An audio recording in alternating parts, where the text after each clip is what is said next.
the element of the police force into into all situations of security and everyday decorum in society is highly important. And I believe we should be able to show some respect to these people. People have said, okay, why do I say that? You see, I believe one thing that they are doing is selfless service. And why I'm saying that is I'm going to give you inferences of situations and occurrences where it has happened. Imagine lately we lost one of our brothers, Umar, to Islamic movement of Nigeria. Recklessness, so to speak. It's even the appropriate word for it, recklessness. This was a man who has the firepower, who has all it takes to quell a protest.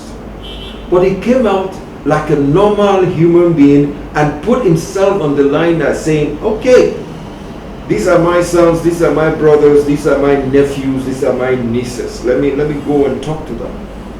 And honestly, he moved into their midst, but unfortunately, the recklessness in them cost him his life.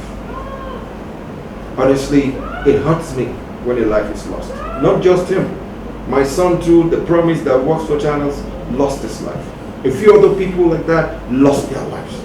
I ran an inference to those days in Lagos, because I'm a Lagosian through and through.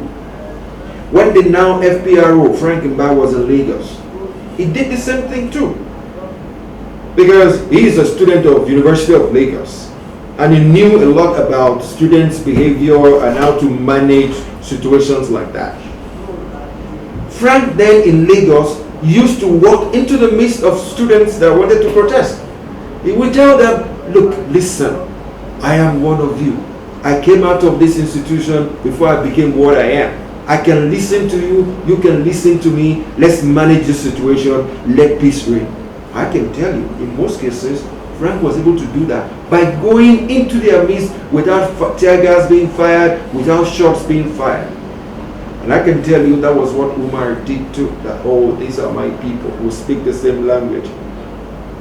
The major factor is we're all Nigerians, but he had an added advantage because he speaks their language. He said, oh, okay, let me move into them.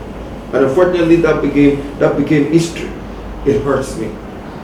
And it gives me the impetus to say, Nigerians, let us respect our police some more. Take for instance, it happened not too long ago. Miscreants walked into a police station in Bayelsa and killed people for no just cause. For no just cause. And then I heard some people saying, they were supposed to be on alert on this, on that. Oh, for God's sake. For crying out loud. In a station, they were on alert. But when the devil wants to work, he works that was why God drove him out of heaven. And there are imps. Imps in English means sons of the devil. There are imps in the world today. And they did that. Not just that alone. A couple of days back too, some policemen were manning a roadblock. And some miscreants just walk up to them and shot the two of them. To me, it hurts. It really hurts my person. It hurts my conscience that human being can be felt just because somebody is being crazy in the head. Now that they are putting their life on the line, we should be able to create more respect for them. How much of the job we've given to them? How much of it did we give them the enabling environment to be able to do the job? It is on record that our police force is a little bit below 400,000. 400,000. To man a populace of close to 200? No. That is miles shy of being appropriate. But at the same time, you might not believe it, they still manage it properly. My people, we as Nigerians, we're not that criminally inclined like those Americans do. So in as much as we're giving ourselves the credence for saying we are not very violent, we should be able to also say, okay, the meager police force that we have, they are doing their own best and they're doing their own bit too. You see, with the advent of the Freedom of Information Bill, our network has been able to go out and ask questions, and then we've been able to ask a lot of questions, and then we got loads and loads of answers, and those answers become very pertinent. You see, we now went into one of the parameters of making things work out, which is budgeting. Honestly, we asked, how much is your budget in the police force? And how much of that budget did you get? I did not tell you from our surveys. I will tell you from what was made public by a man from inside. He said for all their budgets, they seldom get 50% of the budget. Nigerians, I want you to sit back. If you're part of the powers that be, make sure they get their funding. It is not easy for a normal human being to put his life on the line. And in most cases, any time a policeman is on the road, his life is on the line. If somebody is not trying to live outside of the law, one stupid, reckless human being is trying to kill him because he wants to take his gun. Honestly, we should be able to look at all this and say, okay, let's give kudos to where it's due. I'm not saying the police, like I said earlier, I'm not holding brief with anybody. I'm not saying the police does not have its own shortcomings. We all have our shortcomings. No, there is no perfect state here. There's no perfect human being here. There's no perfect situation anywhere. So with their shortcomings, are we giving them the enabling environment? I will leave that answer to you. And I guess we should be able to come to a very, very, very good conclusion that, well, with the benefit of the doubt, they are doing a good job. And then we should all leave it at that and let them finish their work, keep doing their work, give them all the support that they need, and then we'll be able to achieve whatever it is we want to achieve. Are they up to speed?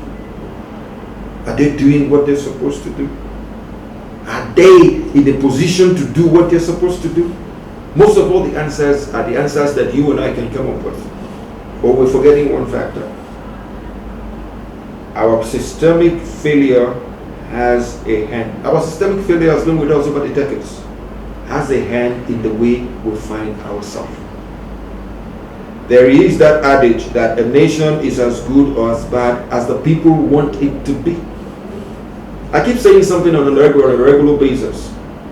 If you say a situation is bad or a situation is good, how much of the bad are you contributing? How much of the good are you imputing into it? These days, the average Nigerian wants the police to be the father, the mother, and the caretaker, and the megad in their lives. There are factors that creates decadence within the society. There is a social factor, there is the economic factor, and there is the political factor. Look at this thing. Did they have anything to do with the police? The answer is no. It has to do with you as a person. The economic factor is your person. The social factor, by your person. The political factor, by your person. When anything goes wrong in all those cases, you now tell the police that the police is not doing a good job. Take for instance, when you as a parent, you shy away from your work of parenting.